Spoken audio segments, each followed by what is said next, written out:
Here we are. We are live in YouTube.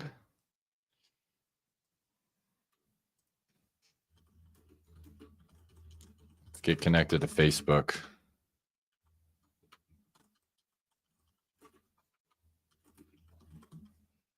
There we go. We'll get connected and we will kick it off in a second.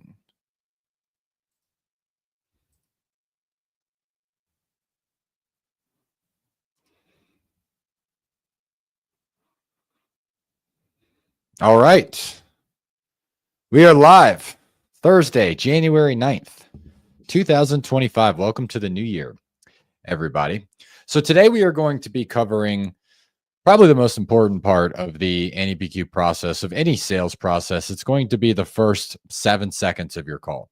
Now, why do I say the first 7 seconds? It takes about 7 seconds for anyone to recognize a sales call. And we all know like what happens as soon as somebody recognizes a sales call.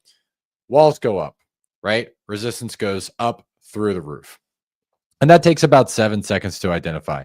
Now, if you start screaming at the first beginning of your call, it's probably going to take like 3 seconds, but usually like about 7 seconds for them to figure it out. So I want to tell you guys a story about when I got started in this space, where I like really got started kind of working like the better quality leads and doing that whole game. And what came as a surprise to me, maybe it's come as a surprise to some of you guys as well. So what I was doing is I was going by old age leads. And so I would go to these PPL providers. I knew that they had to have leads that no one's closed yet. They had to. And so I was getting pretty good at sales. And so I was like, all right, I'm just going to call these leads that everyone's already called, and whoever hasn't closed them, like I'll just close those. And the benefit to that was I would get them. I didn't have a lot of money, so I would get them for like $1 a piece. Whereas if you buy a lead from like a PPL company, depending on your market, you're talking about $75 all the way up to $750 per lead, right? Didn't have that kind of money. So I was thinking, all right, this is going to be a cakewalk. I'm going to call these leads.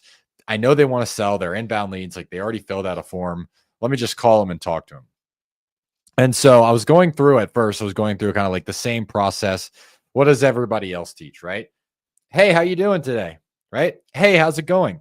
Now, think about this. When somebody just comes up to you, they don't know you at all, and they like maybe come up to you, somebody will walk out with their hand out and like, hey, how's it going? You're automatically, your guard's up. And I'll tell you a recent experience I had with this, not too recent. My son's like 11 months old now. And this was back when my girlfriend was pregnant. So I don't know, maybe a year ago. And we're at the hospital. She's sitting down, or at the clinic, whatever, doing the checkup.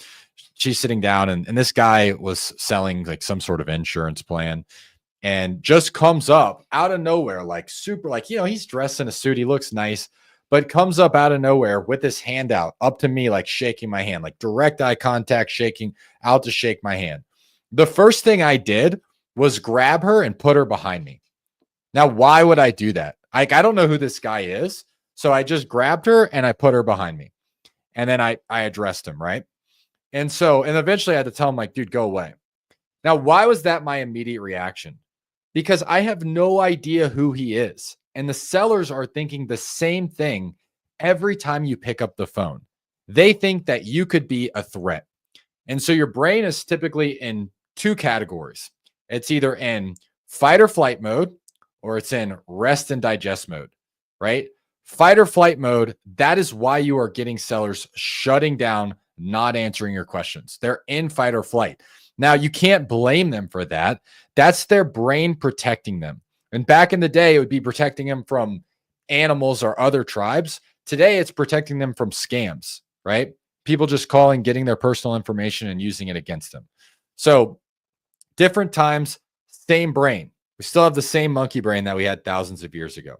So I realized that when I was calling my PPL leads that I was buying, the old age leads, I would call them, hey, how are you doing? What would happen? Click, boom, hang up. Or like the most common thing is like, hey, Bob, it's just John over at Selly's SoCal. Like, how's it going today? Good. What can I do for you? Or good. What can I help you with? Or good. What do you need?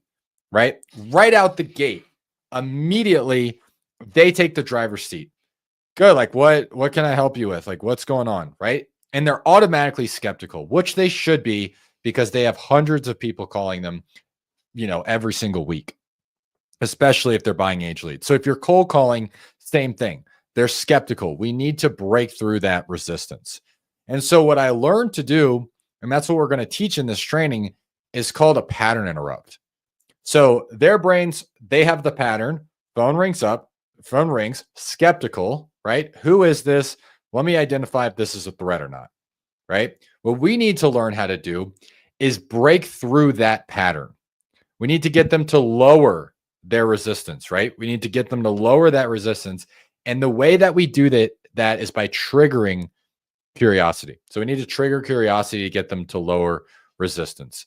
So I'm going to pull up a Miro board here, and we are going to walk through the step-by-step process in your connection phase to lower resistance for sellers and get them to open up through the rest of your conversation, right? That's the only point of the connection phase. We need to get them to open up so you can get into the rest of your conversation without them feeling like you're trying to sell them something. So we're going to jump right into it. Let me go ahead and share my screen, and I am going to pull up my Miro board. All right.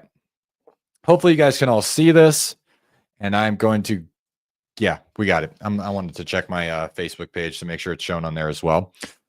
So there are 3 steps to the connection phase. It's a 3-step process. These are the only 3 things that we need to accomplish in our connection phase. And when we say the connection phase, if you guys are new to this channel, that is the introduction of your script. Like a lot of people call this like your intro.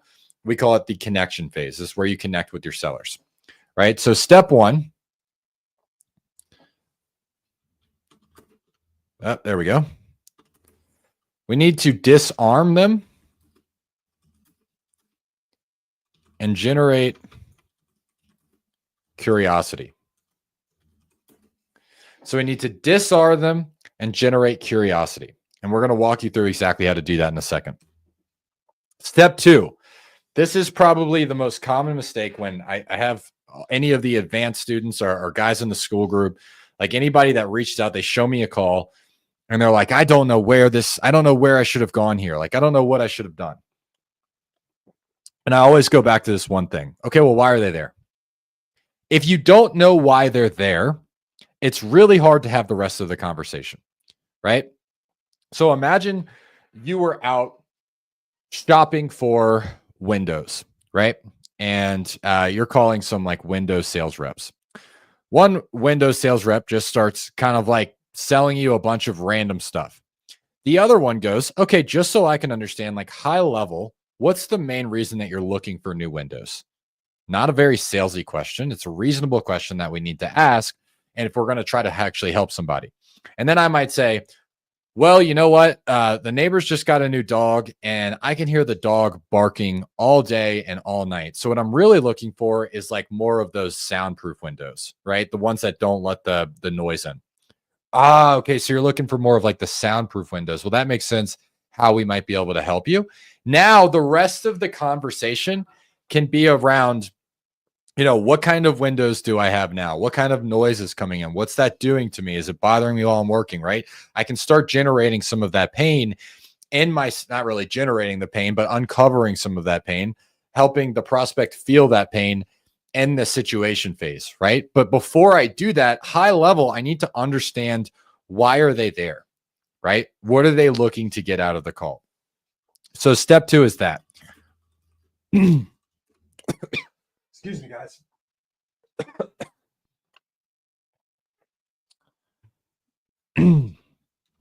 Find out why they're there. And then step 3, if I can get my voice back, is going to be to set the expectation, set the stage of the call. Now, let me show you guys the wrong way to do this and the right way. So when I say set the stage of the call, if you download any script you can find online, and I'm not going to name the guys, like, you guys know the guys, right? They will go into this like super high pressure expectation setting. And it sounds super salesy, right? So that might sound something like, okay, and the reason for the call today, okay, and the purpose of this call, or yeah, and this call is going to go like this, right? Super, super salesy, super high pressure, and it sounds very scripted. And then even worse is when you go in and say, yeah, this call is really just for me to find out if you're a good fit for us and if we're a good fit for you. And at the end of this call, all I ask for is a hard yes or hard no. Now, if you were able to disarm the prospect in the first 7 seconds, you found out why they were there. You got like a high level overview of like what they were looking to solve. And then you set the stage of the call like that. Resistance goes all the way back up, right? Now your resistance went right up here, right? Why? Because you just put them into a corner and you said, you need to make a decision, yes or no, right out the gate. Like, I need you to make a decision. Now their default is going to go, no, I don't want to make a decision today, right? Even if they would have before, they're like, well, I don't want to be pressured to make a decision, right? But if you walked onto a car lot, you were going to buy a car, and the salesman shook your hand, said, hey, Bob, you seem like a straightforward guy. Whether you buy today, I don't care. I just need you to give me a hard yes or hard no on what car you want and if you'll buy it today. Is that fair? You're going to be like, what the fuck? Well, why did he just say that? Right? Doesn't make any sense. Do they need to buy today? No, they could buy tomorrow. They could buy the next day, right? We need to be able to figure out if we can even help them. And we don't know that yet, right? And so instead of saying the words right fit, we're going to go over some other language that we can use to actually lower the resistance and still set the frame of the call. So when we set the stage of the call, we want to raise our status. We don't want to decrease our status, right? So I'm going to add that in, set the stage of the call, and raise our status. So this is it. It's literally just this 3-step process for your connection phase. That's all you need to do is follow this. And I'm going to walk you guys through exactly how to do that. So step 1, I'm going to go inbound and I'm going to go outbound. They're very similar, but they have some slight tweaks. So the first thing I want to do, I mentioned the pattern interrupt earlier, right? When you want to interrupt the pattern in their brain. So I'm going to say, hey, seller, can you hear me? Now, when I do this, the tonality is everything, right? It's 80%, it's 20% what you say, it's 80% how you say it. So if I say, hi, is this Bob? What does that sound like? I sound like a freaking call center from the Pakistan. Hi, is this Bob? Right? Salesperson immediately, right? Now, how do you call a friend, right? Or like your mom, right? I'll call my mom and say, hey, Mom, can you hear me? Hey, Bob, can you hear me? Hey, Bob, can you hear me? Now, what does that do? I'm going to say that in a familiar tone, right? Hey, Bob, can you hear me? I know their name already, right? Now, this is for leads, by the way, guys. This isn't for like cold calling. We'll go into that at a different time if you're trying to cold call. A lot of these principles still apply, but this is for like actually talking to leads, whether someone else cold called them for you. It was an inbound lead, or they filled out something on a website. You're going to have their name, right? So you don't want to say, hi, is this, right? Immediately you just trigger resistance. They don't know me. This is probably a salesperson or something that I should be worried about, right? So I'll say, hey, Bob, can you hear me? Like, yeah. They're still going to be, now they're going to be curious at this point. Because you just said their name like that, they're like, yeah, who's this? That's going to trigger curiosity, not skepticism, but curiosity, right? And that's what we want to trigger in their brain to lower the resistance. Now what we want to do is I'm going to put here a familiar tone. We want to sound like this. Yeah, Bob. Let me just type it out for you, and then I'll go over it. It's just John Lalonde over at Sell Easy SoCal. Okay, so I'm going to go over just that line. So when I do this, I want to sound familiar. What I want to trigger in the prospect's brain and the seller's brain is, John, I should know that. He sounds like I should know him. I should know that name. Yeah, Bob, it's just John. It's John Lalonde over at Sell Easy SoCal. Yeah, it looks like you had just filled out a form on our website about I don't know, possibly selling the property on 123 Main Street. Is that right? So now we're going to go into that. So this is just addressing what they did. It looks like now we want to be non-assumptive here. And now we're going to use our curious tone. So it's curious, it's non-assumptive. What I don't want to sound like is a robot. Yeah, it looks like you just filled out a form on our website about possibly selling your property on 123 Main Street, right? That's just going to trigger them to respond the exact same way. Yeah, I did. What's up? Right? Yeah, it looks like you had just filled out a form on our website, and I'm letting them digest it, right? I'm pausing to let them digest what I'm saying. I'm keeping the pace slow so I don't trigger any of that resistance. I don't want to trigger that fight or flight response.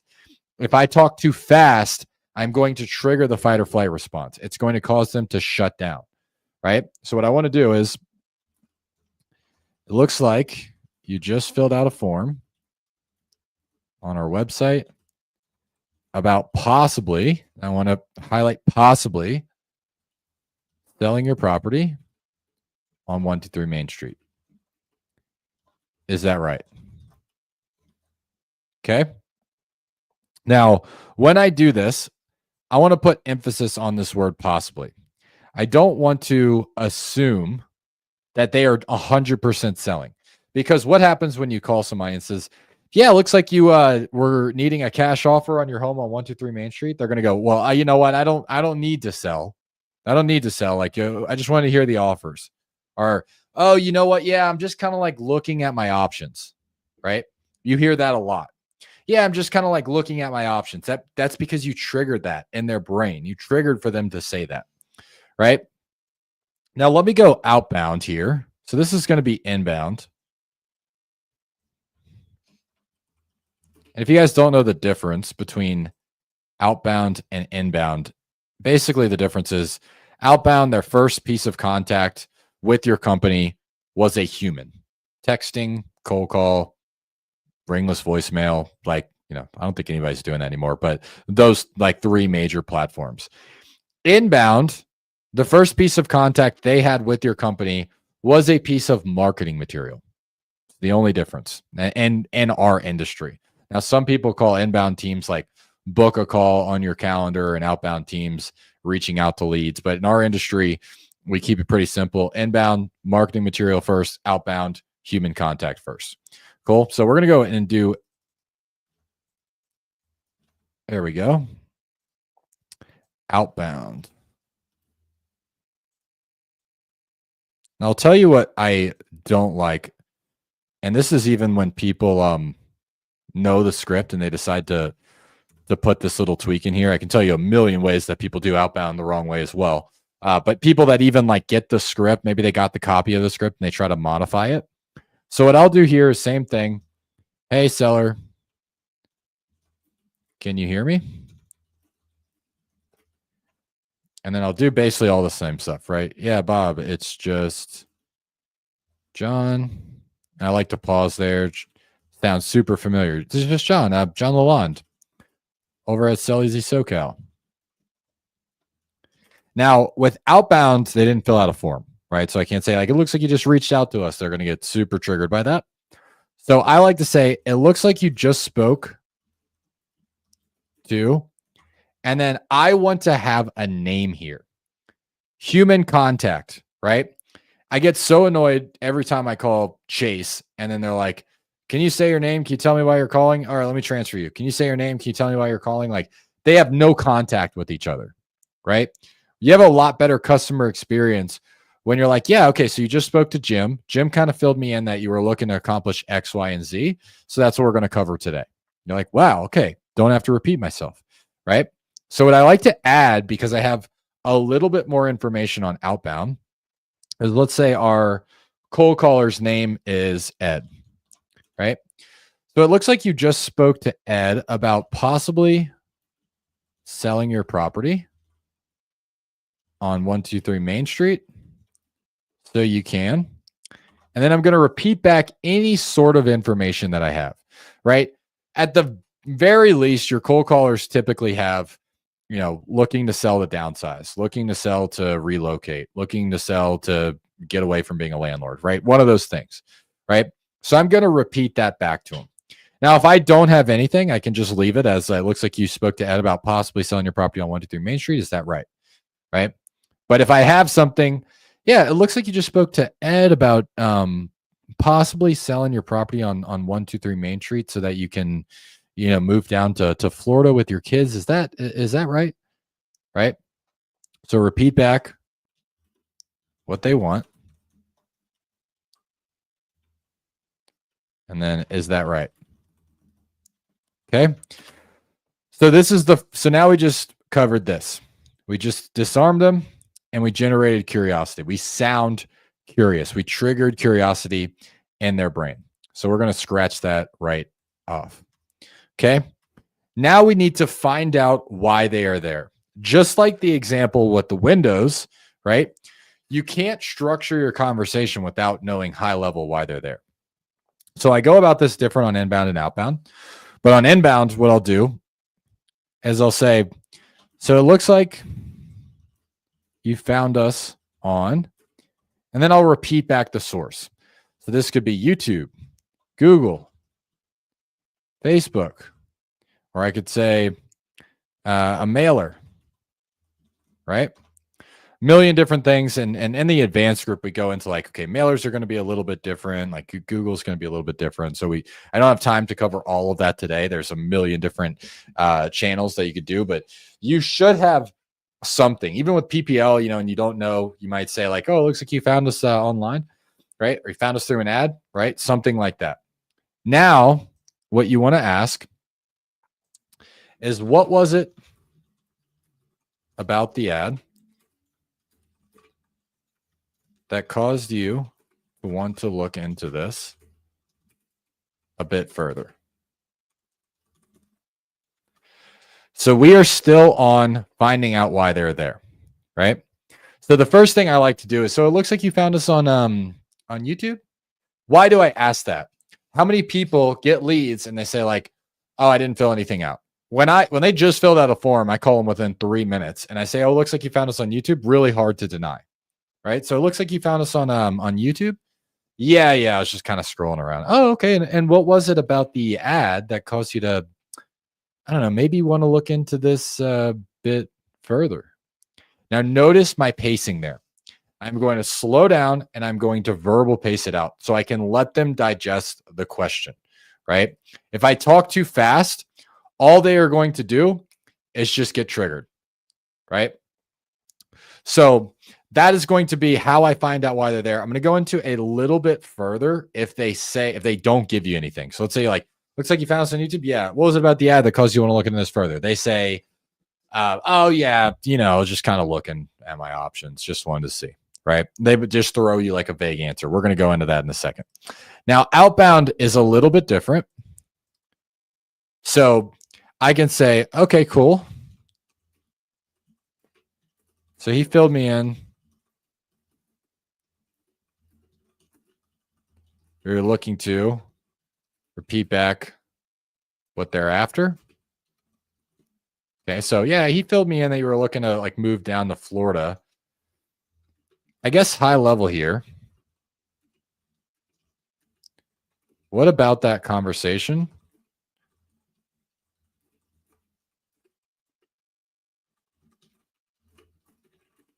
to look at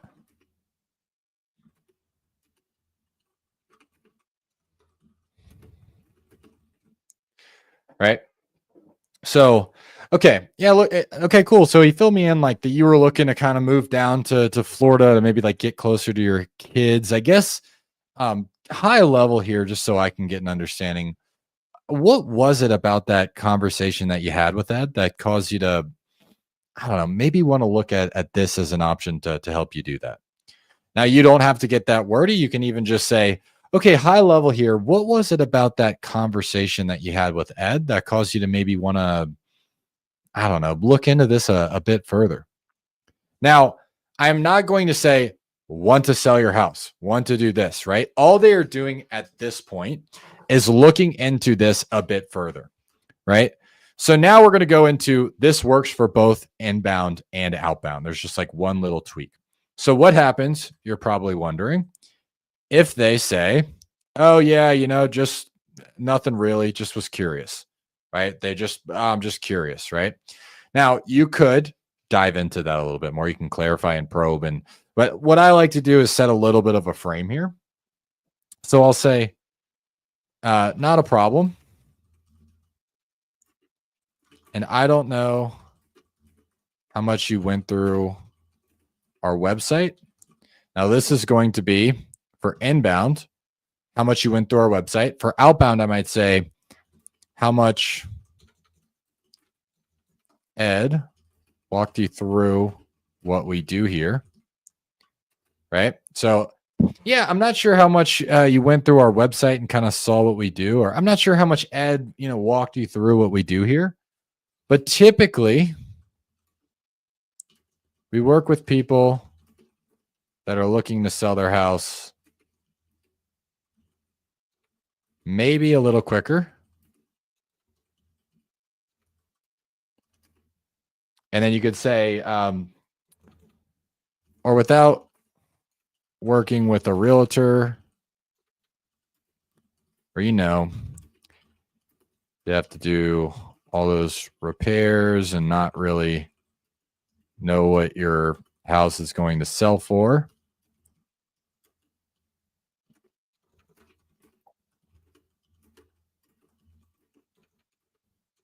Align with what you're looking for. Or are you looking for something different? Okay.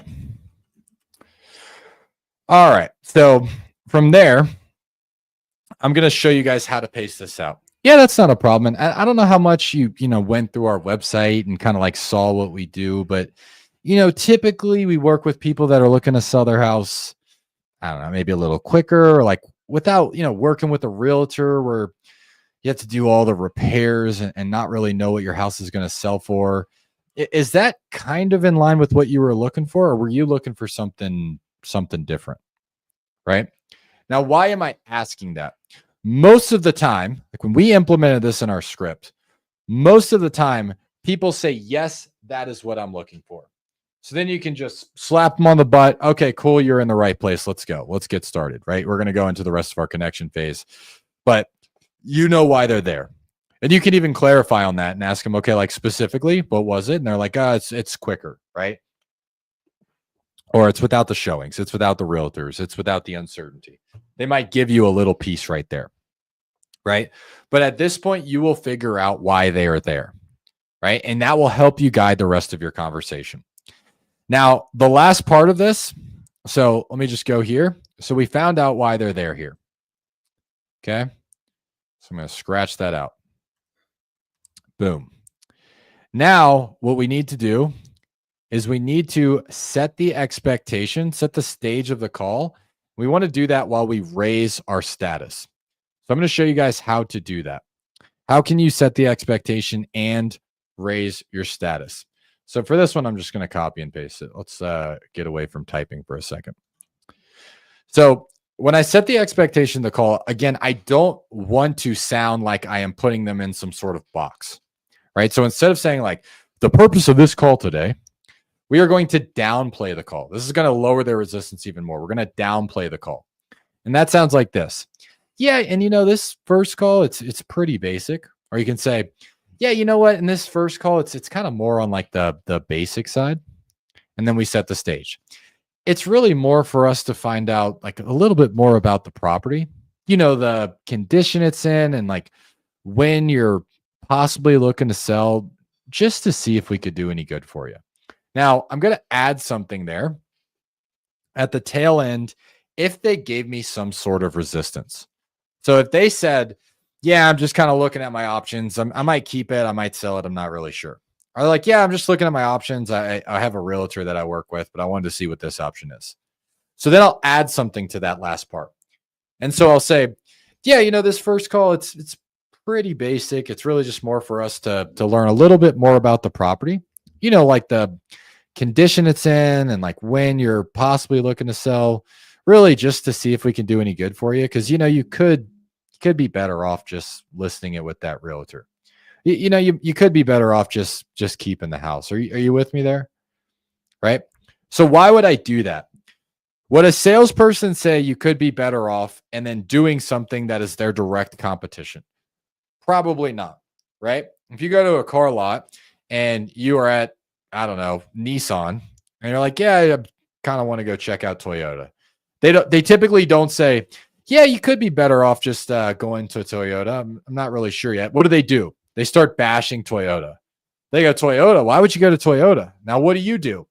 You start backing up why you like Toyota, why Toyota is a good option, right?